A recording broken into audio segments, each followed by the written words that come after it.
Halo semua, selamat datang kembali di channel YouTube saya, Charles Lee. Bagaimana kabarnya buat kawan-kawan semua? Saya harap kawan-kawan semua dalam kondisi baik ya. Kemudian portofolionya bisa growth dan tetap hasilkan cuan dari pasar modal Indonesia. Oke, pada kesempatan kali ini saya akan membahas apa? Pada kesempatan kali ini saya akan membahas satu saham yang kemarin ya tanggal 16 Juni itu mengalami penguatan cukup signifikan ya, dia lebih tepatnya gap up, dan kemudian ada pemberitaan dia akan membagikan dividen 100% dari laba bersih tahun 2022. Mungkin teman-teman sudah tahu ya saham apakah ini. Saham ini adalah Bukit Asam Tbk atau PTBA. Berapa sih besaran dividennya? Kemudian kenapa bisa mengalami peningkatan drastis ya? Hampir 10%-an. Kemudian berapa sih rasio dividennya? Pastikan teman-teman tonton video ini sampai selesai. Buat kawan-kawan semua yang baru pertama kali mampir ke channel YouTube saya ucapkan selamat datang, selamat menonton. Semoga informasi yang kami sampaikan melalui video-video yang kami buat bisa bermanfaat buat kawan-kawan semua. Oke, tanpa berpanjang lebar ya, kita langsung masuk ke pembahasannya. Seperti biasa, kita cek dulu ya beritanya melalui cnbcindonesia.com. Efek dividen jumbo. Gimana peluang saham PTBA? Ini beritanya baru ya, tanggal 16 Juni 2023 jam 12 ya. Kita cek beritanya. Rapat Umum Pemegang Saham Tahunan atau RUPST PTBA atau PT Bukit Asam Tbk ya telah memutuskan pembagian dividen untuk laporan keuangan tahun 2022. Nilai dividennya mencapai 12,56 triliun rupiah setara dengan 100% laba bersih tahun 2022. Jadi teman-teman perlu ditekankan di sini ya. Ini dividen yang akan dibagikan itu senilai 100% dari laba bersih tahun 2022. Ya. Kemudian berapa sih yang teman-teman terima ya? Jadi satu lembar saham PTBA berhak mendapatkan dividen senilai 1094 ya. 1094 atau setara dengan dividen yield-nya itu 30,14%. Ini dengan catatan sampai dengan penutupan sesi pertama ya, Jumat tanggal 16. Nah, seperti itu. Jadi teman-teman bisa bayangkan ya, dapat 30%-an ya, dividen yield 30%-an. Itu berarti sekitar 4-5 kali dari bunga deposito ya.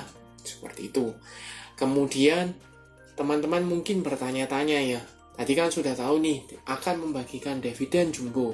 Jumbo kenapa? Karena 100% dari labanya ya. Kemudian dividen yield-nya di atas 5% atau benchmark-nya teman-teman berpikiran bunga deposito. Oke. Dividennya itu kalau dibandingkan dengan harganya ya pada penutupan tanggal 16 Juni nih, itu kan di 3.820 ya. Kalau kita hitung-hitungan aja itu di sekitar 28%. Ya, berarti sekitar 4 sampai dengan 5 kali bunga deposito. Ya, seperti itu. Sehingga kenapa?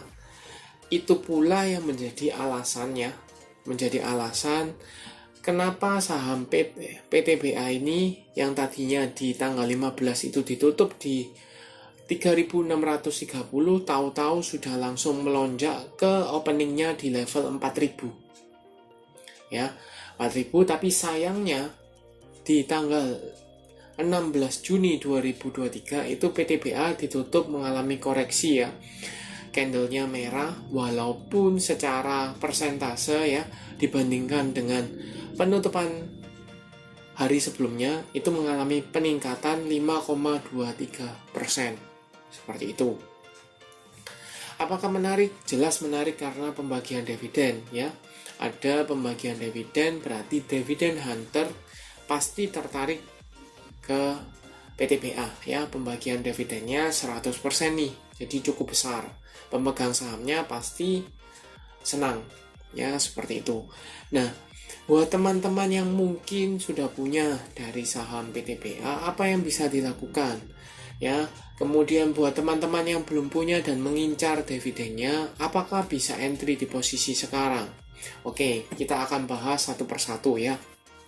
Yang pertama, saya jelaskan dulu globalnya ya. Overall dia sudah mencoba untuk retest di level 4000 walaupun dia gap up-nya dengan gap yang cukup besar ya. Gap-nya cukup besar, ada potensi untuk tertutup ya, mungkin dalam waktu dekat atau mungkin juga tidak tertutup secara pasti ya, secara tutup semua full body candle seperti itu. Tetapi cepat atau lambat semestinya akan tertutup ya, seperti itu. Kedua, dividennya besar ya. Dividen jumbo kita asumsikan di penutupan tanggal 16 Juni saja ya, di 3.820 itu setara dengan 28% ya. Kalau 28% kita asumsikan aja ya, bunga deposito 7% itu berarti setara 4 kali dari bunga deposito.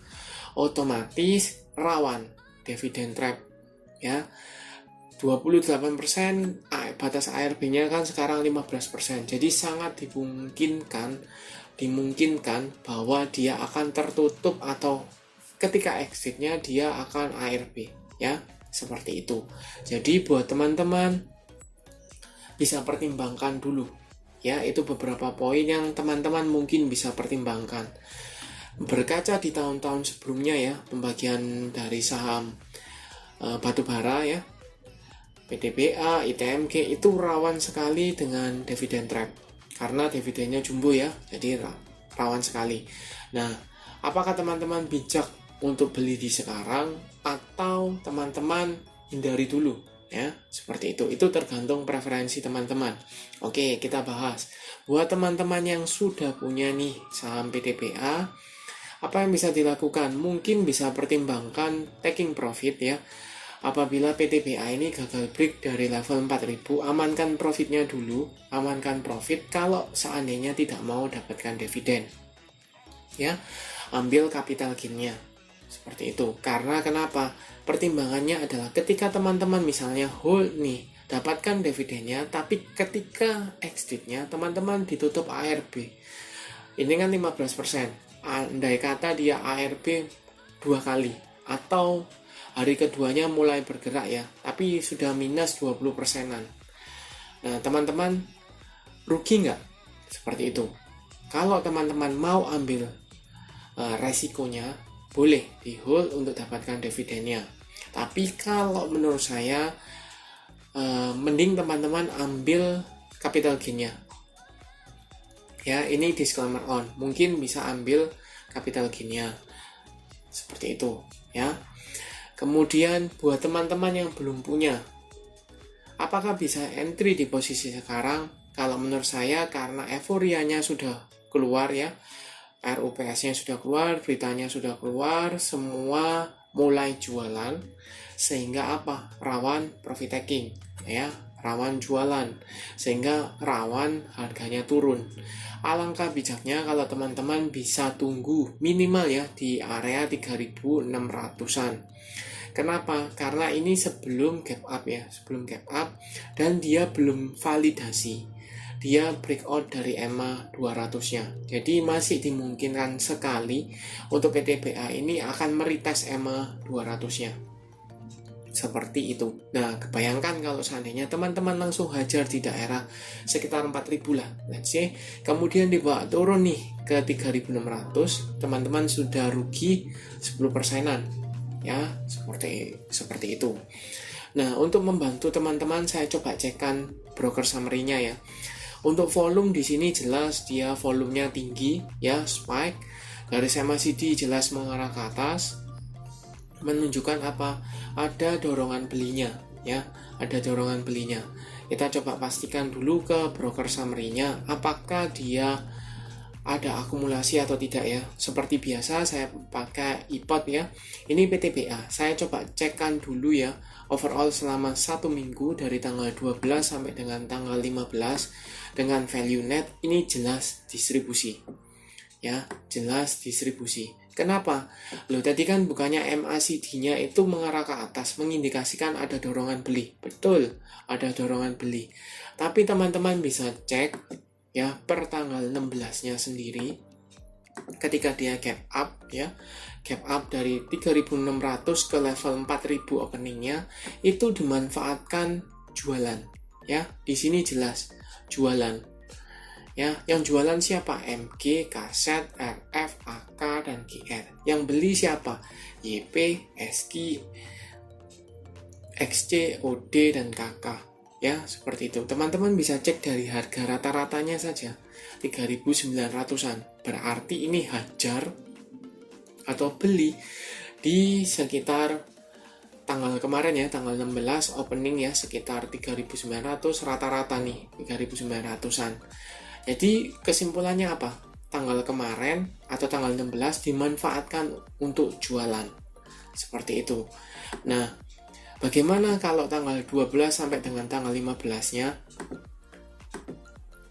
Di sini kelihatan ada distribusi ya.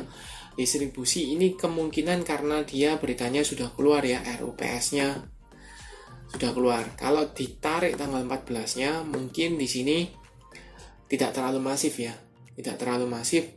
Mungkin ada informasi cuman tidak terlalu masif sehingga jualannya tidak terlalu banyak, seperti itu. Tapi kesimpulannya bagaimana? Kesimpulannya kenaikannya memang ini ada disertai dengan ambilan barang ya, tampungan barang, akumulasi, tapi mulai dari tanggal ini ya, mulai perkiraan beritanya mulai keluar, mendekati RUPS sudah mulai dijuali ya, terutama tanggal 16 ini.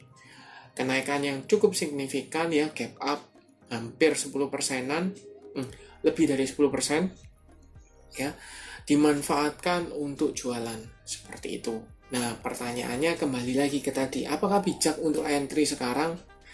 Tadi kan saya bilang bahwa lebih baik tunggu di MA50. Ini mengkonfirmasi bahwa secara broker summary yang tadinya garis MACD ini harusnya atau mencerminkan ada dorongan beli, ternyata didistribusi atau ada buangan barang, sehingga semakin meyakinkan bahwa ada besar kemungkinan PTBA ini akan mengalami koreksi lanjutan. Tapi pertanyaannya, apakah koreksi lanjutannya ini akan menutupi gap yang terbentuk ini full atau tidak, ataukah akan berlanjut turun? Itu teman-teman bisa lihat ya Senin dalam minggu depan, seperti itu.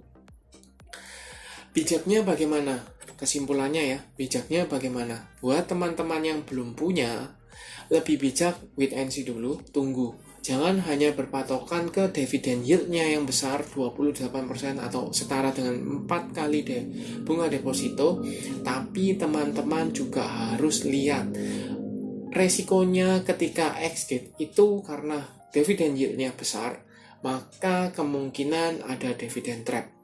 Ketika teman-teman tidak mau menanggung resiko dividen trap-nya, tidak bisa mentolerir, maka abaikan, skip, cari yang lain. Tapi kalau teman-teman misalnya berpotensi untuk dapatkan dividen dan memaklumi dividen trap-nya karena fokus ke fundamentalnya, pasti akan kembali ke daerah level misalnya 4.000-an, maka teman-teman masih layak untuk di hold, dapatkan dividennya, kemudian keep, walaupun misalnya floating loss, tapi perlahan-lahan akan kembali. Kenapa saya bilang seperti ini? Karena kalau dilihat ya secara kinerja, produksinya tetap cukup bagus, bahkan meningkat daripada tahun-tahun sebelumnya. Kemudian kalau dilihat dari harga batu baranya, Newcastle itu mulai rebound ya, walaupun tidak se-hype 2022 ya, sekali lagi tidak se-hype 2022, tapi perlahan-lahan mulai naik kembali. Kalau tidak salah di 140-an ya US per ton ya, di arah sana. Kemudian teman-teman perlu ingat lagi, ini sedikit pembahasan secara luas ya. teman-teman bisa merasakan bahwa iklim ini mulai sedikit lebih panas ya. Mungkin di tempat saya atau di tempat kalian juga seperti itu, tapi belakangan ini cenderungnya relatif lebih panas. Kalau lebih panas ya, otomatis pemakaian daya listrik untuk pendingin ruangan itu dibutuhkan.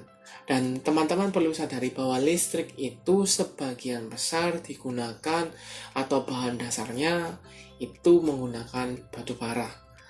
Sehingga apa? Sehingga besar kemungkinan ya, karena situasi dan kondisinya seperti sekarang, kebutuhan listriknya meningkat. Kebutuhan listrik meningkat berarti kan demand-nya banyak. Demand-nya banyak, supply-nya tetap. Ya, supply-nya tetap. Kenapa? Karena PTBA ini salah satunya ya, tetap menghasilkan jumlah produksi yang kurang lebih sama, kalaupun meningkat tidak terlalu banyak. Ya, seperti itu. Jadi otomatis harganya relatif mengalami peningkatan. Walaupun tujuan ekspor dari PTBA ini kan ke Cina ya. Jadi permintaan dari Cina tidak ada penambahan atau cenderungnya menurun ya, karena perlambatan ekonomi, sehingga pasti berdampak ke PTBA-nya. Kesimpulan, kalau fundamental menurut saya is okay, masih sangat layak. Tapi berkaca ke fundamental, apakah bijak kalau teman-teman langsung HK di harga area resist nih di level 4000? Alangkah lebih baiknya kalau teman-teman bisa dapat lebih murah di level berapa? Misalnya 3200, 3400 akan jauh lebih baik kalau berkaca ke fundamental. Seperti itu. Jadi kesimpulannya bagaimana? Apakah teman-teman bijak atau mau langsung HK untuk dapatkan dividennya? Feel free for comment ya, kita saling sharing di sana. Oke, sekian untuk video kali ini. Terima kasih sudah menonton sampai akhir. Mungkin video ini lebih panjang, tapi saya harap bisa membantu teman-teman semua. Oke, sampai jumpa di video analisa saham berikutnya.